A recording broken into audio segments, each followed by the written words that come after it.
So this morning, we're going to start with a screeching stop. Okay, I need you to use your imagination for just a minute and try to get a sound in your head. To help with that, I want you to think back to pretty much any Looney Tunes cartoon you've ever seen. You guys know what I'm talking about when I say Looney Tune cartoon? Think back to any of those cartoons and think to when a character is in motion. Think of someone like the Roadrunner, okay? The Roadrunner's in motion, he's running along, and when he comes to a sudden stop, can you recall the sound that's made? It's the sound of screeching tires, right? You guys know what I'm talking about? I need you to use your imagination and get that sound in your mind. This is actually one of the most common sounds in any cartoon. This happens in Scooby-Doo all the time. Anytime he gets to running and he stops, it's this sound. It's used by cartoonists and animators to embellish a character's movement. The character's in motion, the character's running along, and then when they come to a stop, there's the sound of screeching tires. I need you to think about that sound and hold that sound, right? We get it? The sound of screeching tires. Hold that sound right here in your heads, okay? Got it? Now look down at Exodus 32 and play that sound. Get it? Moses has been up on Mount Sinai since chapter 24. From chapters 25 to 31, God has been giving him instructions for the tabernacle. And then here in chapter 32, while Moses is still on the mountain, the camera turns to the people down below the mountain, and it is the sound of screeching tires. The whole narrative gets interrupted here by a hard stop. And that's what we're going to look at today. And I want us to look at it with the sound of screeching tires in our heads. Okay, there are two things I want us to see, two points to this outline. First, I want us to see the reality of a sinful people. And second, the reputation of a holy God. That's just those are the 2 points. Over here, the people's reality. Okay? Over here, God's reputation. Let's pray again. Father in heaven, in this moment, as we are gathered here with your word open before us, we ask by the power of your Holy Spirit, speak to us.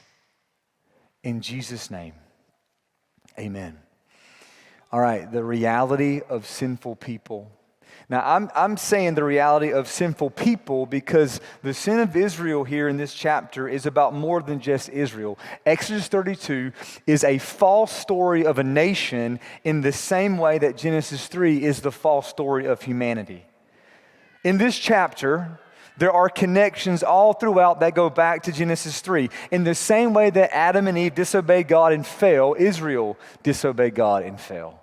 In the same way that we can look at Genesis 3 and learn about ourselves, we can look here in Exodus 32 and learn about ourselves. This chapter is meant to prove to us the faithlessness of Israel. It's meant to be a reality check for us on how incapable they are in themselves to trust God.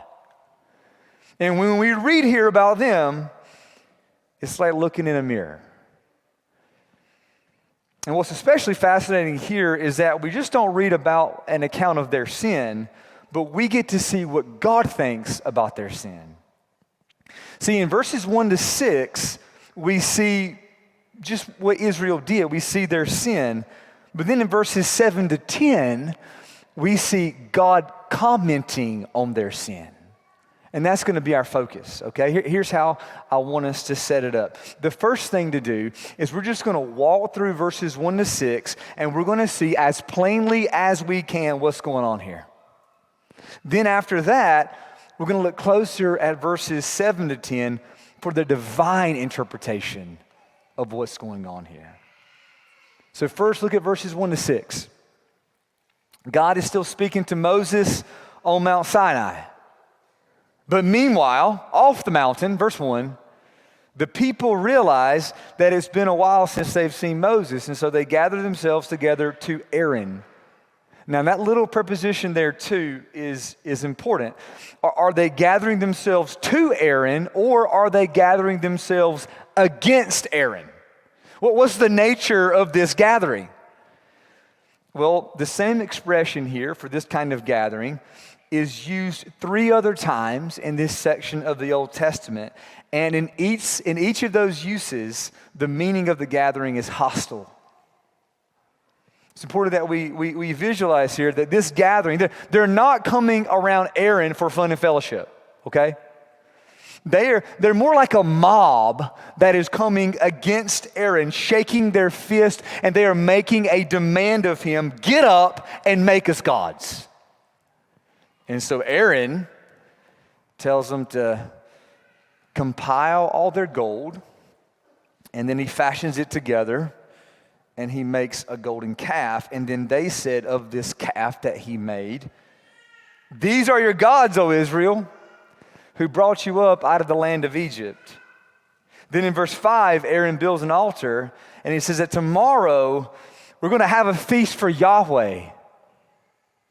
And so in verse 6, on the next day, the people wake up, they make burnt offerings, and they have a slosh fest. There's enough here in verses 1 to 6.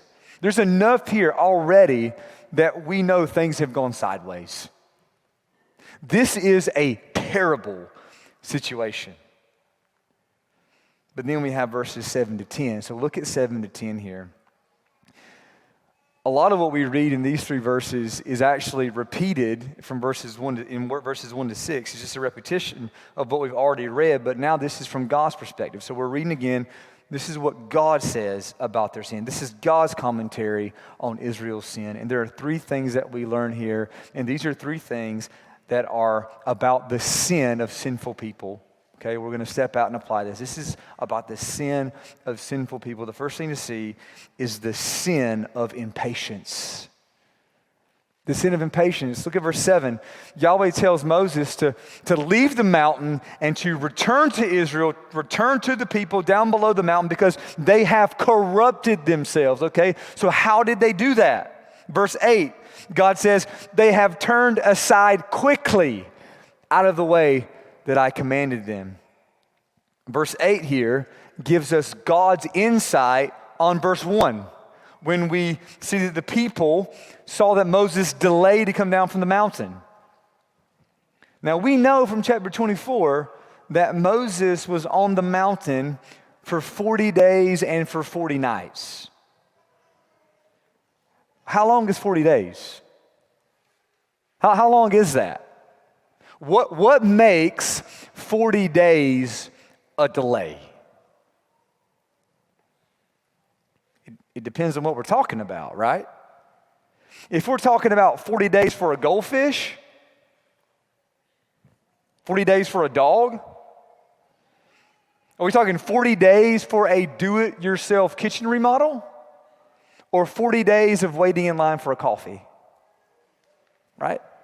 It depends on what you're talking about. Delays are relative. When it comes to our waiting for things, our expectations for how long certain things should take is formed by our experience and by what we've observed in those around us. We know that 40 days in line for coffee is too long. Right? 40 days for a do-it-yourself kitchen remodel? It's pretty good. We know that. It's from our experience and our observation. So how does that work for Israel then? When was the last time Israel was rescued by God's mighty hand after 400 years of slavery?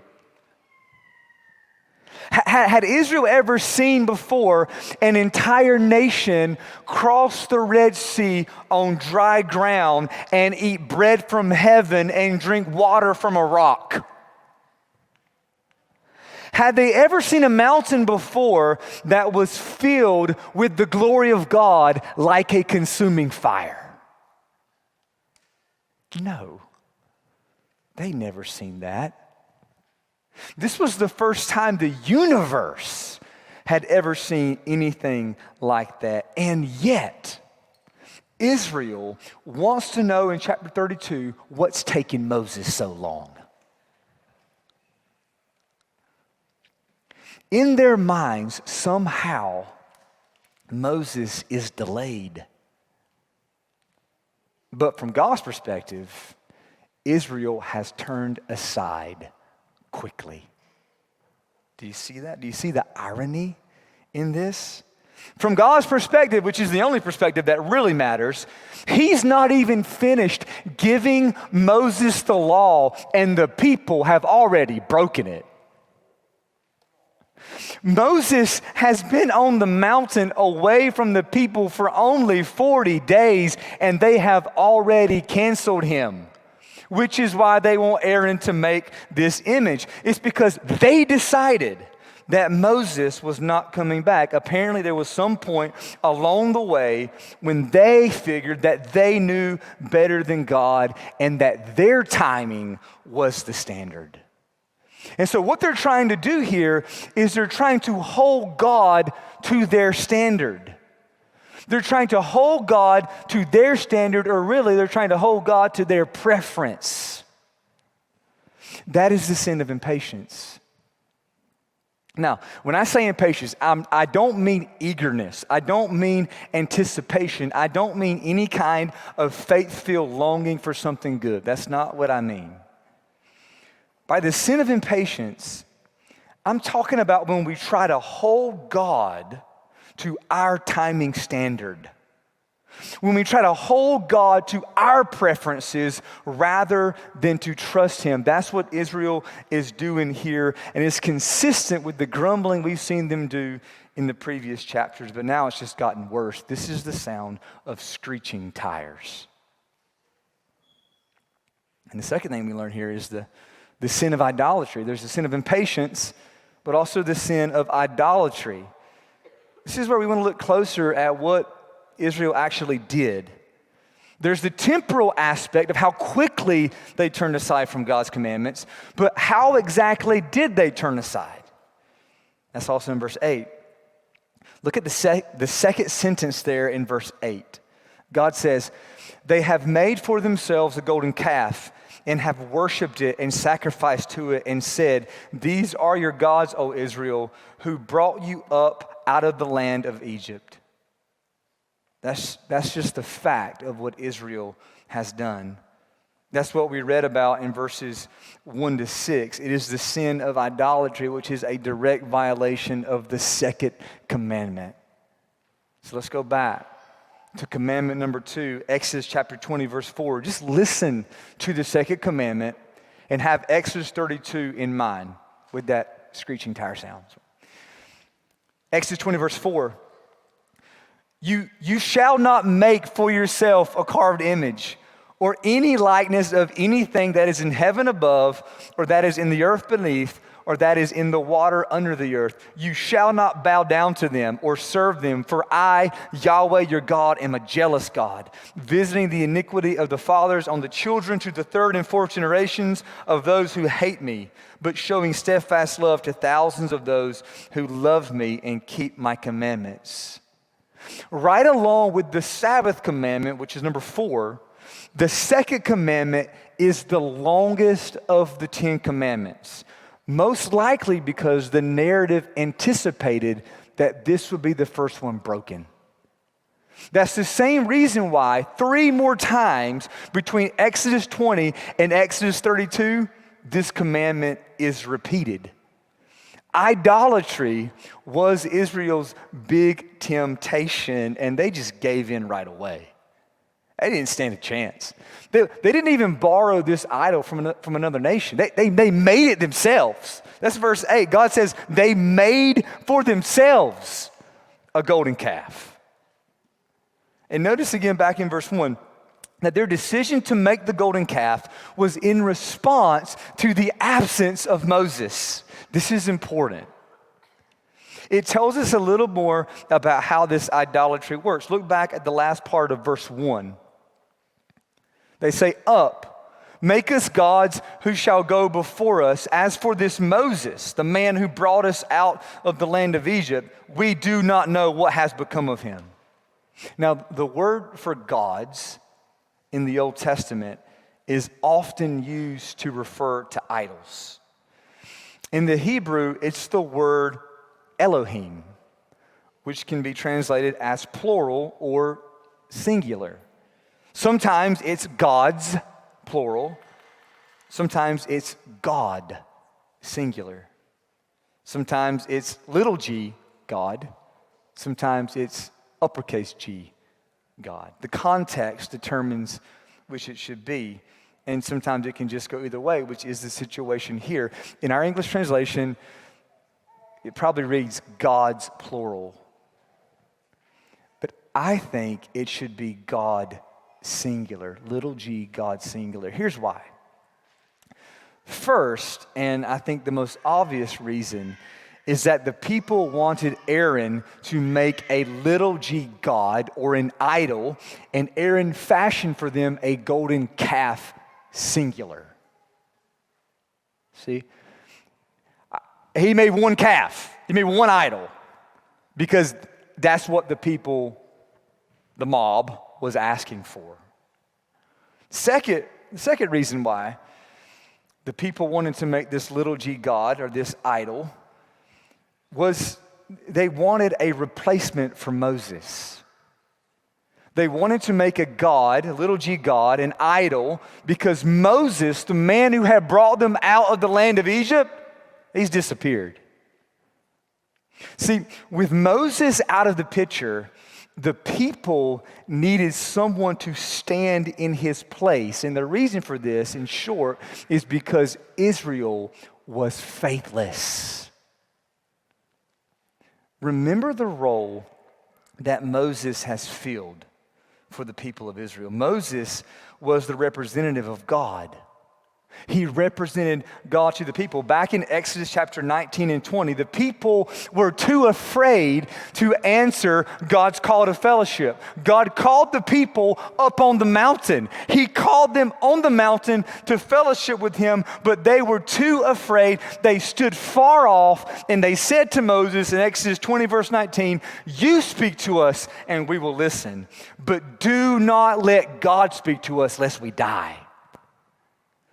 See, they wanted Moses to be like God for them because they were too afraid, too faithless to have God himself.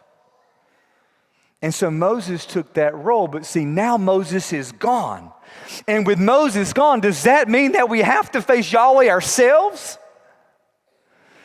Because the mountain is still smoking. They can see the mountain.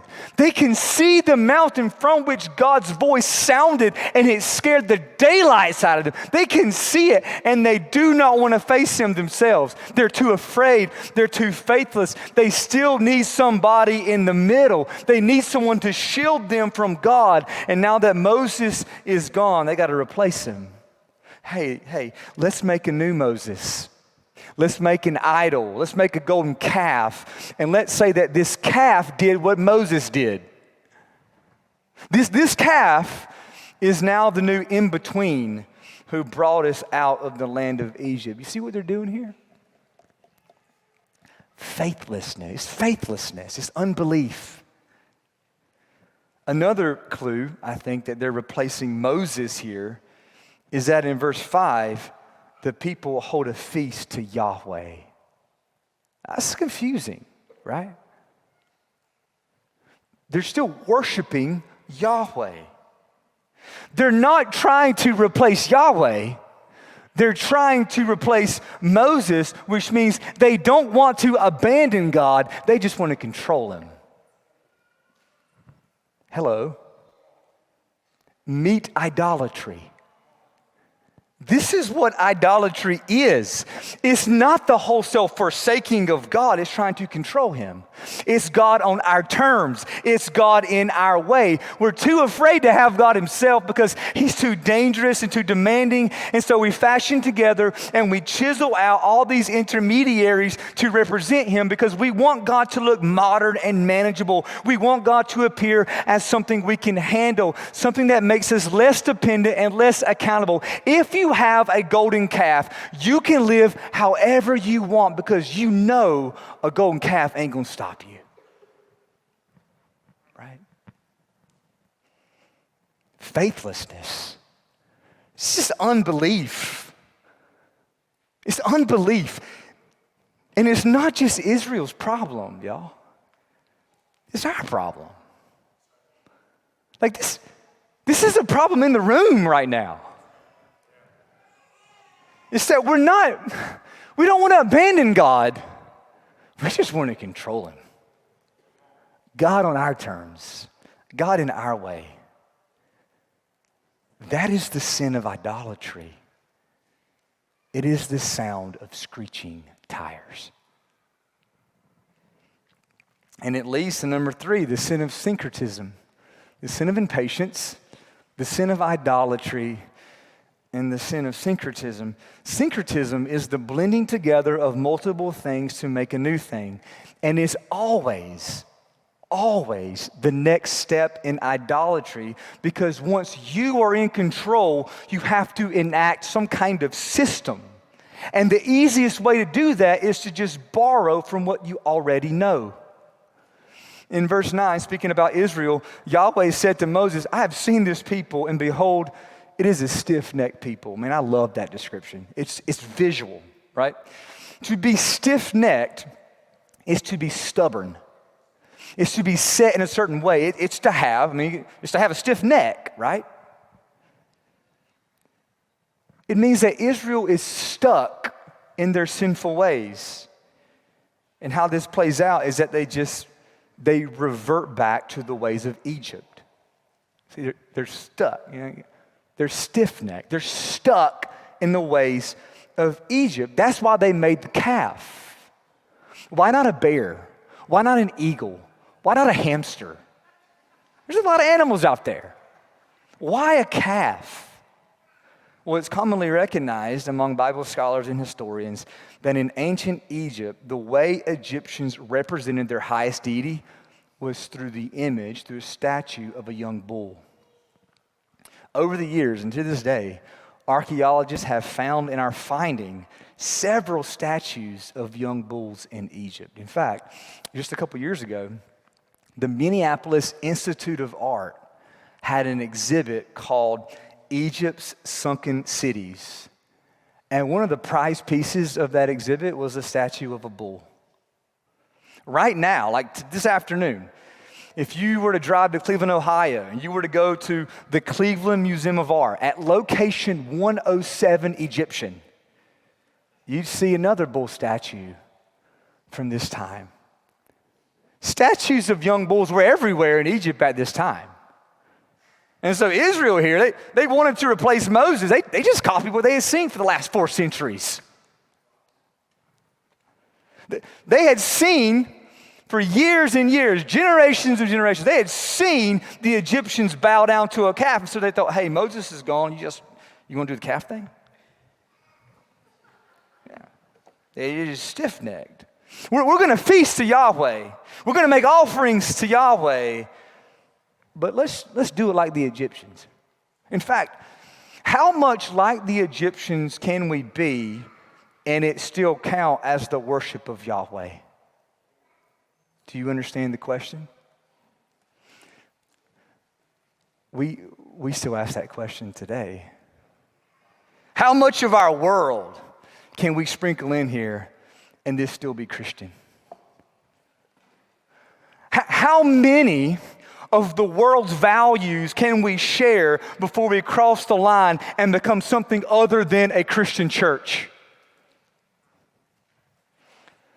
The question itself is syncretism. See, it is a non-Christian question, because it's driven not by faithfulness to God, but by accommodation to culture. It's when we look around at the world and we don't want to be marked by our differences, but we want to be accepted by our similarities. God help us. This is a problem for us today, for churches today, just like it was a problem for Israel. It is the sound of screeching tires. The sin of impatience, the sin of idolatry, the sin of syncretism. Israel has fallen. It's clear. They've fallen. Now what? I mean, that is the question in Exodus 32. That is the question right now when it comes to the entire biblical storyline. Now that Israel has done this, what will God do? That's the question. So now we're going to talk here. The reputation of a holy God. We've seen the sin of a sinful people. Now, second part, the reputation of a holy God. Look at verse 9 again. God says to Moses, look, I've seen this people, which means he's fully aware of these people. He's not surprised. They're stiff-necked. He's seen the people. He knows. God knows they are incapable of being faithful to his covenant. He knows that this marriage is not going to work, and so he's ready to back out before the wedding. He wants to start all over. That's what verse 10 is. This is what Yahweh says to Moses in verse 10. Now, therefore, because they're stiff-necked, because they will be terrible covenant keepers, let me alone, that my wrath may burn hot against them, and that I may consume them in order that I may make a great nation of you. Now look how Moses replies in verse 11. He simply implores God not to do this. Oh Yahweh, why does your wrath burn hot against your people, whom you have brought out of the land of Egypt with great power and with a mighty hand? Look at the end of verse 12. Turn from your burning anger and relent from this disaster against your people. Moses is not asking God to ignore the sin of the people here. He's not asking God to try again and make a new covenant. He is simply begging God not to destroy Israel. And he begs for this not on the basis of God's mercy, but on the basis of God's reputation. Look at verse 12. Look at the text here, verses 12 and 13. If God were to destroy Israel, it would make two big suggestions about who God is. The first suggestion would be that God is evil. The second suggestion would be that God is a liar. Is he evil? Is God evil? Look at verse 12. If God were to destroy Israel, verse 12, why should the Egyptians say, with evil intent did he bring them out to kill them in the mountains and to consume them from the face of the earth? Remember now that Egypt had seen what Yahweh did for Israel. Back in chapter 14, after Israel had crossed the Red Sea, the Egyptian forces were thrown into a panic, and they said in chapter 14, verse 25, they said, Yahweh fights for Israel. The Egyptians knew that Yahweh was the one who saved Israel by his massive power and his mighty hand. They knew that Yahweh was great, but is it good?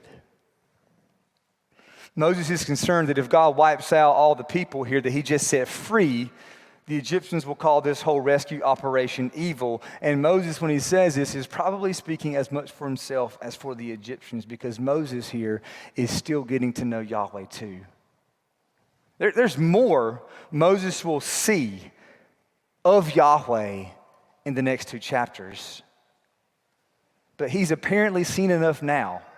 He's seen enough by now to know that God is committed to the accurate revelation of who he is, and that evil intent is not part of it. And so on that basis, Moses prays, God, please don't do this.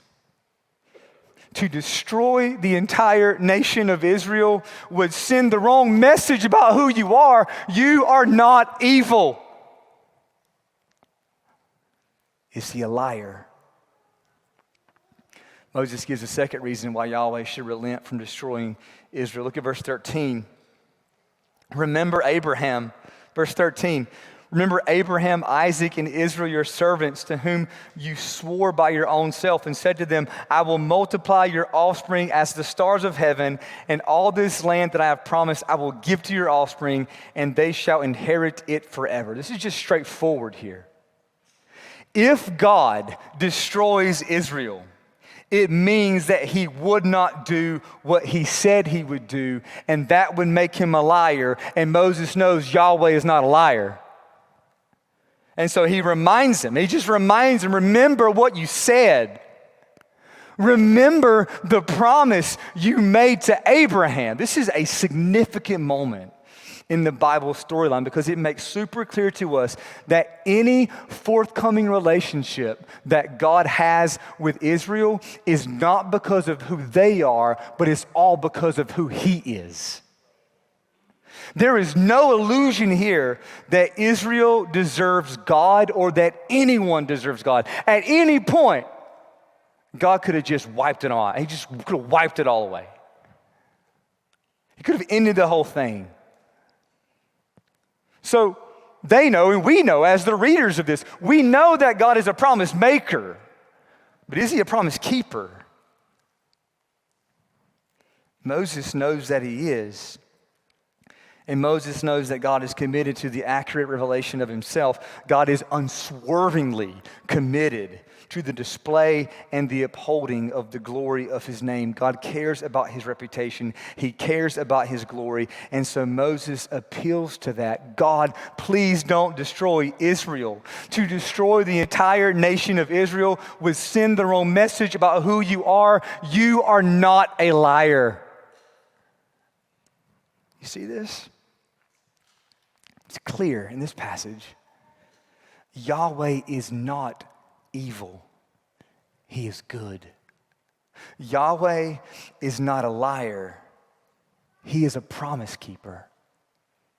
That is the confidence that Moses has when he prays. That's his confidence. That's what he's saying. Moses is not appealing to Yahweh's mercy, but to his reputation. Moses appeals to Yahweh's glory.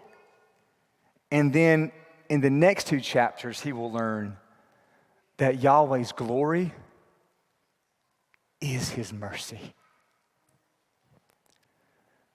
We are in the mountain peaks of the Bible here.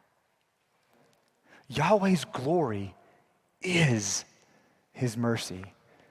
Chapters 33 and 34. Come back next week and the week after and the week after and the week after and the week after. This is the Bible. This is the Bible. This is the gospel.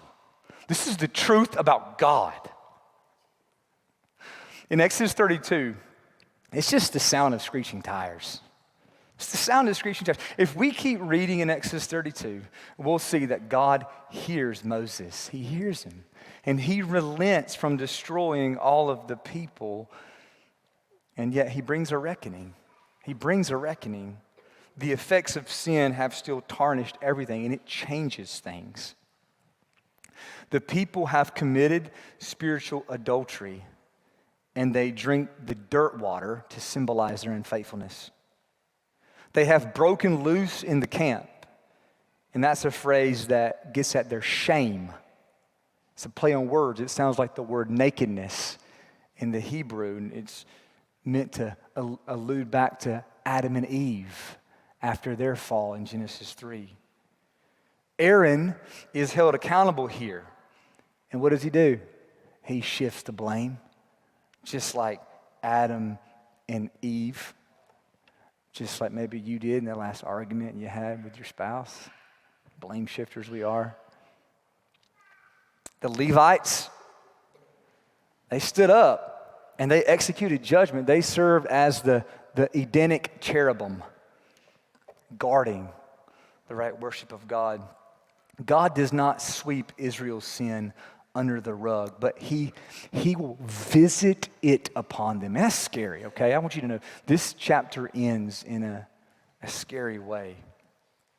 God will visit their sin upon them. We're talking about the reputation of a holy God. A holy God who dwells in unapproachable light and blinding moral purity. He doesn't, there's no sin in the world ever that gets a pass. None of Israel's sins gets a pass. None of our sins gets a pass. None of your sins gets a pass. The judgment of God will come for you. The judgment of God will come for you, or it already has. Do we understand the importance of the cross of Jesus Christ? Romans chapter 3 tells us that we, as sinful people, impatient, idolaters, syncretists,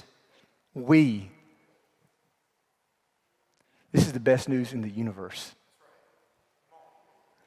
We as sinful people can be made righteous by God as a gift through the cross of Jesus Christ. It is because God put Jesus forward as a propitiation by his blood to be received by faith. It means that instead of God's judgment visiting you, it visited Jesus. Instead of the punishment that we deserve for our sins from God falling on us, it fell on Jesus. He took that punishment for you if you would just trust him. And so look, right now, we're closing this thing, but I want to close with an invitation. If you're here right now and you've never put your faith in Jesus, would you do that? Would you trust him? The judgment of God is coming for you. But Jesus is your Savior. He is your substitute. Trust him right now. If you call on Jesus for salvation, he will save you. He will. Just call out to him for salvation and he will save you. And if you are here and you have been saved by Jesus, let's give him thanks now at this table. Amen. We come to this table each week as those who have been set free, as those who are no longer under the wrath of God, but who are the beloved sons and daughters of God. And we take the bread and we take the cup and we eat and we drink to say, Jesus, I receive you. Jesus, I belong wholly to you forever. And so this morning, if you're here and you would say that, if you've trusted in Jesus, if you are united to Jesus by faith, if you know that in Christ you are a son or daughter of God, I want to invite you to this table. Enjoy this table with us. The body of Jesus is the true bread. The blood of Jesus is the true drink. Let us serve you.